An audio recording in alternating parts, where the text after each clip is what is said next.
Kami dari kelompok 5 Prodi Teknik Informatika kelas E akan memperkenalkan diri terlebih dahulu. Dimulai dari saya. Perkenalkan, nama saya Taufik Ramadan dengan NIM 220301041. Di samping saya Egy Rahmatullah dengan NIM 2203010126. Selanjutnya Saya Eko Iswadi dengan NIM 2203010149. Saya Surya Fitriaudin dengan NIM 2203010125. Di sini kami akan menjelaskan materi tentang memori dan cara kerjanya, serta software sistem dan cara kerjanya, serta fungsinya.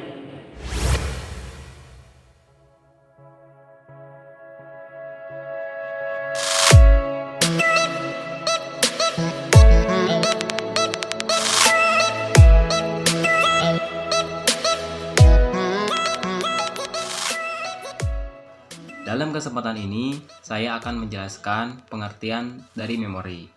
Apa sih itu memori? Nah, memori merupakan salah satu alat yang penting pada komputer. Memori termasuk komponen vital, karena performa dari sebuah komputer salah satunya ditentukan oleh memori.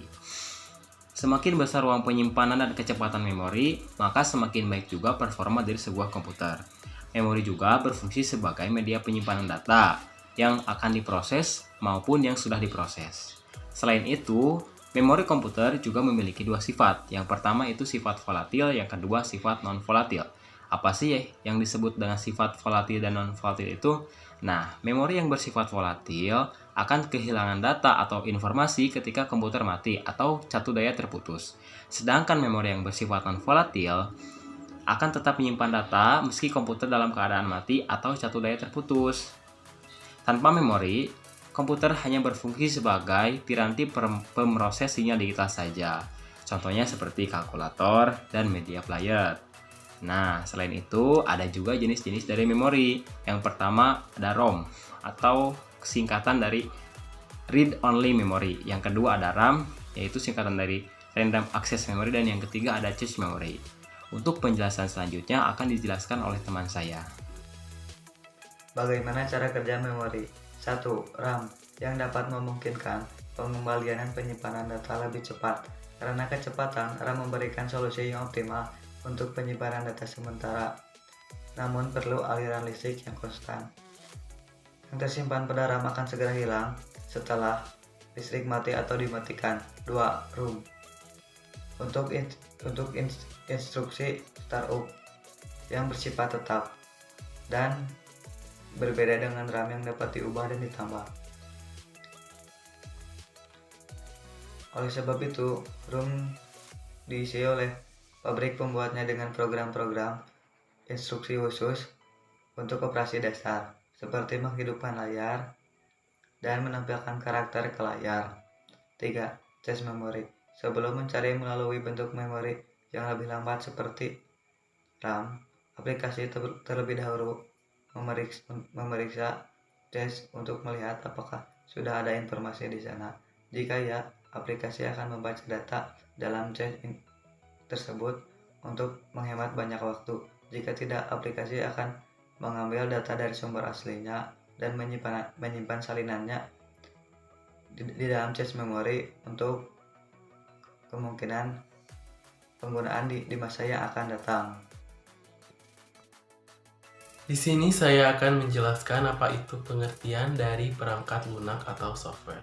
Perangkat lunak atau software adalah istilah umum untuk berbagai program yang berisi instruksi-instruksi terkait mengoperasikan komputer atau perangkat keras terkait.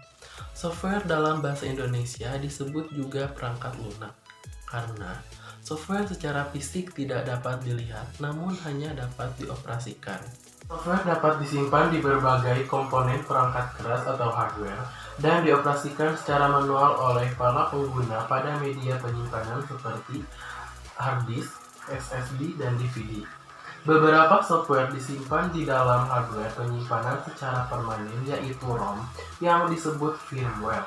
Merupakan programmer kecil dengan instruksi dasar dari sebuah hardware yang biasanya dibuat dengan bahasa programmer kecil. Setelah saya jelaskan pengertian dari perangkat lunak, sekarang kita lanjut ke jenis perangkat lunak. Secara umum, perangkat lunak atau software dapat dibagi menjadi 3 bagian, yaitu sistem operasi, bahasa pemrograman, dan perangkat lunak aplikasi. Langsung saja kita bahas yang pertama, yaitu sistem operasi.